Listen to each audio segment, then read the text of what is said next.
როგორც ბატონმა რედაქტორმა საინტერესო ქართულით ბრძანა, აქამდე გადაუღია მის შვილს. რომელიც აქამდე ჩაუწერია და გადაუღია ბაჩოს.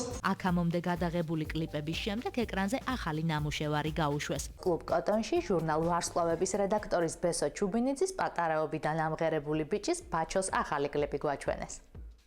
კოტონ კლუბში ბაჩოს მორიგი ნამუშევრის სანახავად მამა-შვილ ჩუბინიძეების მეგობრები მივიდნენ. მათ შორის ჯგუფი რონდო, საუნდის თემო, თათია გიორგობიანი და გიგა კვენეტაძე გადავიღეთ. სანამ ბაჩოს სტუმრებს კოცნიდა, ჩვენ მამამისის ჟურნალში დაბეჭდილი მისი კალენდარი და კასეტა ოცნების ნაპირი გადავიღეთ. ამასობაში კლუბში შუქი ჩაქრა და ბესო ჩუბინიძემ გთხოვა მკაცრად არ შეგვეფასებინა კლიპი, რომლის გაშვებამდეც ბაჩოს შემოქმედებითი გზა გაგვახსენა. ანუ ყველა ის კლიპი გვაჩვენა, რომლებიც როგორც ბატონმა რედაქტორმა საინტერესო ქართულით ბრძანა, აქამდე გადაუღია მის შვილს.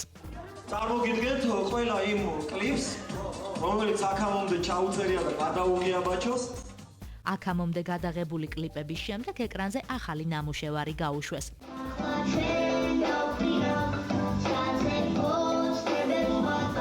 პიტერ პენისა და ბაჩოს სინთეზზე თემურ ხვიბლიანმა და გიგა კვენეტაძემ გამოთქვეს აზრი.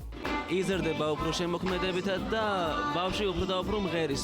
ბაჩოს შემოქმედებას რაც შეეხება მე მინდა ბაჩოს უსულო წარმატებები წინსვლა. სანამ ჩვენ მაყურებელთა აზრს ვაფიქსირებდით, ბაჩო თურმე თავის შემოქმედებაზე ლაპარაკობდა.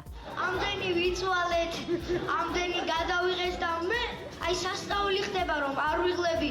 ამდენი ხანია მომღერალი ვარ და კლიპები ჩავწერე, კლიპები გადავიღე და არ კლიპი, რომლის მუსიკა საუნდის ბიჭებმა დაწერეს, ტექსტი კი ჯგუფმა ზღვარმა, ბესო ჩუბინიძეს გადაუღია მეგობრებთან ერთად, რომელიც თავისი ბიჭის მუსიკალურ მომავალზეც გვესაუბრა. მე ვთვლი რომ ამ პატარა ბავშვს ვთვლი იმიტომ რომ ჩემზე ჭკვიანებმა მითხრეს ასე რომ არის აქვს მომავალი იმ კარიერაში, რასაც მუსიკალური კარიერა ქვია.